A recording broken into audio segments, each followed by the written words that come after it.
it's Aaliyah from the Song of the Winds. I hope you're doing really well. It's time for another monthly mystery deck! So this month, 2 parcels actually arrived at once and I wasn't sure which one to open. I'm kind of drawn to the big one, but the small one has its charms as well.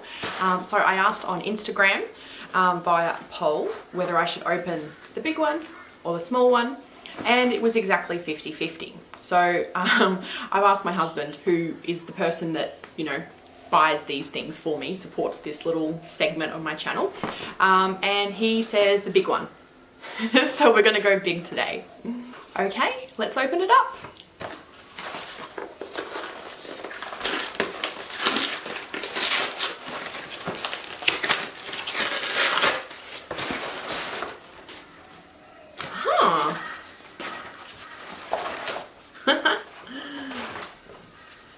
It is, whoops, can you see?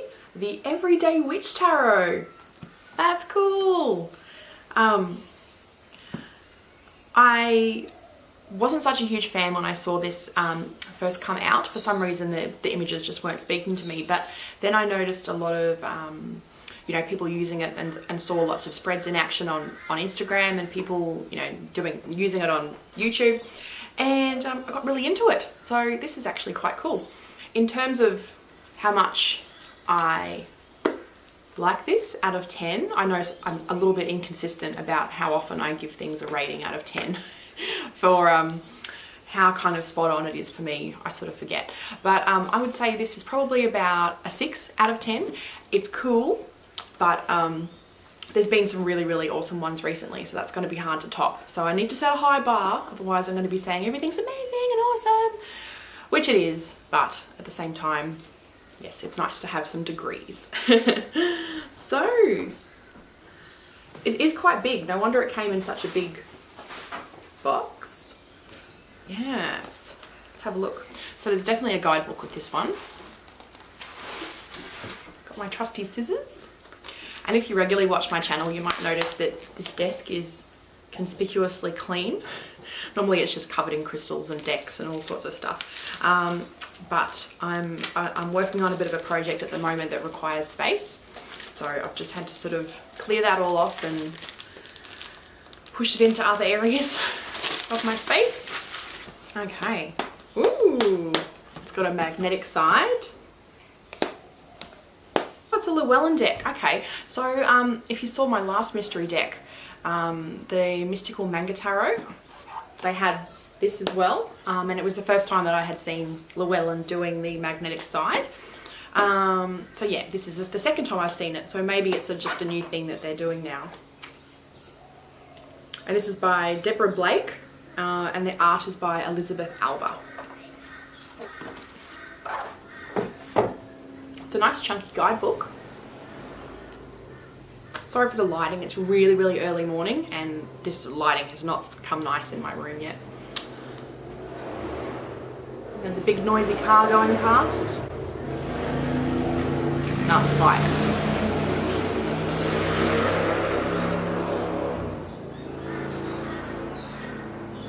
It's all glossy and colour throughout. And there's a section for making your own notes. That's cool. Okay. And then inside, the cards are shrink wrapped. And there's a little ribbon to help get them out.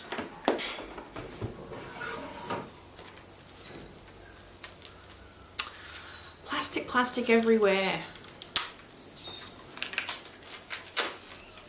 Oh, the card backs are really cute. I'm not sure that's something I've seen before actually. A broom, a witch's hat, and a cat. It's quite sweet. Very cute. Okay, let's have a little flip through. It's like, it's definitely inspired by Rider-Waite-Smith. It follows that that structure, but some of the cards have got some nice little additions in there, like the High Priestess. See how the cat has knocked over a bag of runes? Yeah. Very cute. I almost like a pregnant empress. I know that it can be a little bit difficult for some people to connect with that, but it really doesn't have to be pregnant in the sense of procreation, you know. It's any kind of creative endeavor, any kind of idea, any kind of, you know what I mean. You know, I'm not telling you anything new. Oh, look at the Emperor. There's lots of astrology, lots of, you know, constellation symbols there. Ah. Okay, this is more interesting than I thought. Perhaps I might bump this up to a 7.5 out of 10. I think 6 was a bit unfair. That's the Hierophant. That's a nice way of re-envisioning that. I really like it when decks reimagine the Chariot.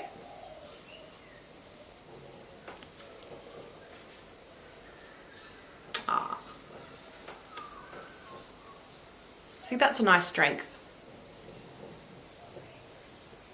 The Mythic Tarot was the first deck that I ever worked with, and it wasn't until I managed to get a copy of the original deck, which was what I had, which was lost or destroyed in a flood. I can't quite remember now.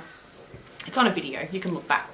And I'd totally forgotten that the Strength card, the character in there was like killing the lion, which, you know, that's not how I see strength to be. So it's nice to see it in a much more caring way. The Wheel of Fortune, it's cute, but it's almost too cute. It's sort of got that quirkiness that I'm not sure that card needs. That's a pretty good Devil card. Yes. Oh, there's actually a lot more depth to this deck than I had thought. I think I got a little bit put off by the witches' hats. You know, it was just a little bit much. But then the more I saw of it online, I was like, okay, that's cool. And now that I'm only up to card 16 and I'm into it. I don't know if the Tower really conveys the gravity of a situation well enough. That's a good moon card. You see how the cat, the reflection's quite different. Oh, the sun. That's nice. Maiden Mother Crone dancing around. You know, I think this Three of Swords is what really drew me to this deck. It really speaks of that heartache that is from what we envision, what's in our mind. You know, it's not necessarily grounded in reality, but it's that incredible, you know, crushing disappointment we have when we imagine something to be different from what it is. Like if you, in a very sort of simplistic term, if you imagine someone has feelings for you and they don't, you're just kind of projecting your own feelings onto them, and yeah, it becomes like a really, really upsetting kind of situation. Whoops. I just knocked the tripod. I don't know if I need to start over. It's so early, I'm tired. Anyway, it's a really nice Three of Swords card. As is with the Nine of Swords. I think that's another one of the cards that I had seen previously. But it's got such a Three of Swords, excuse me, vibe to it. You know, she's definitely been up all night. She's going through her diaries. She's just really, really consumed by something. And she's got a little tear running down her face. Oh, bless her heart. In this Ten of Swords, you can actually see the perpetrator. I imagine it's the perpetrator, the person running away who's, you know, stabbed you, and you're trying to reach for that, you know, that tool, that resource that can help you, and you can't. And I can't believe I only just sort of realised it now, but they're borderless, which is really nice. That Two of Cups just made me smile. That's a really good Five of Cups. Look at the balloons. Yeah, I take it back. This might even be like an 8 deck. The more I look at it, it'll be really interesting to see how it goes when I work with it. But I'm already digging it. I was doing some bullet journaling the other night. I've just started, and I'm really excited. I'm really into it. I think I've already filled up about 20 pages. And there was something I found on Pinterest. I think it was the Butterfly Witch. There was a whole bunch of journal prompts that she had, you know, about tarot.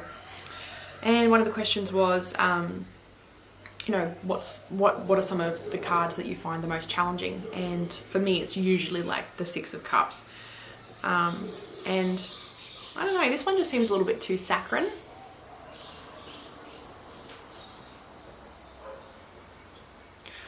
That's probably another reason to delve a little bit, you know, more into it. Like, things are not always what they seem. That nostalgia, that time does tend to sort of colour things in a different way. I like that Nine of Cups. The Ten of Cups. You know me and Ten of Cups.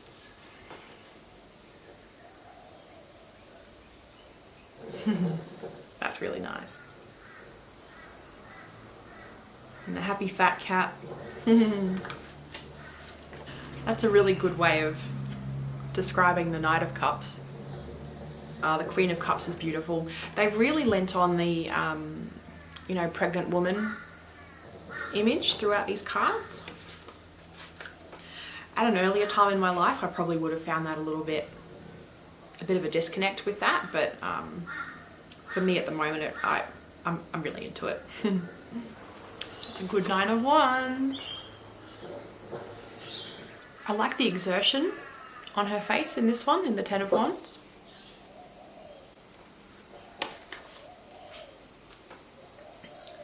Hermie, no barking.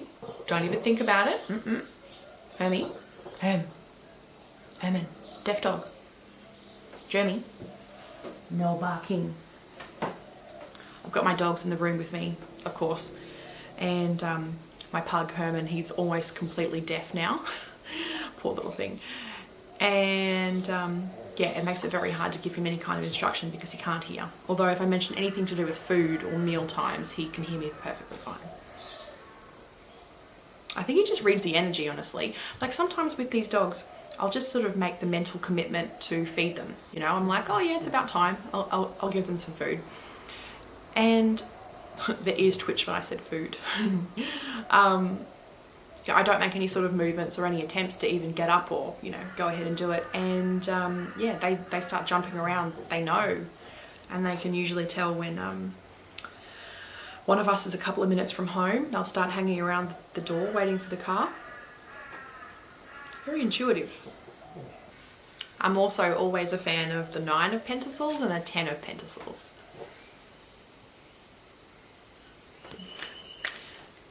This King of Pentacles is really cool. Look at this. He's got a whopping great chocolate cake and a glass of wine. Nice one.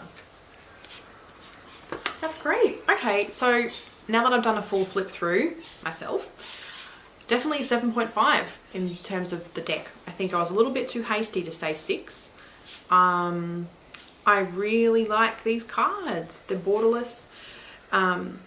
I know that the Llewellyn cardstock is a little bit thin, but I actually really enjoy that to shuffle with. The only thing is I'm a bit of a rough shuffler, so over time the edges of the cards get a little bit, you know, nicked and they catch on each other, which kind of sucks. But you know, it's a mass-produced deck. You could always get another one if you really needed to. But yeah, borderless. They're surprisingly insightful. New layers that I hadn't really considered before in some of the cards. And I do like that the witch's hat doesn't feature in every card. I thought for a second that they did, but doesn't appear to be present in any of the court cards or the aces. Oh no, or some of the cards in general. It's a little bit inconsistent how, well, at first glance, it's a bit inconsistent how they're scattered through the deck, but I like that because I have a little bit of a disconnect with the witch's hats.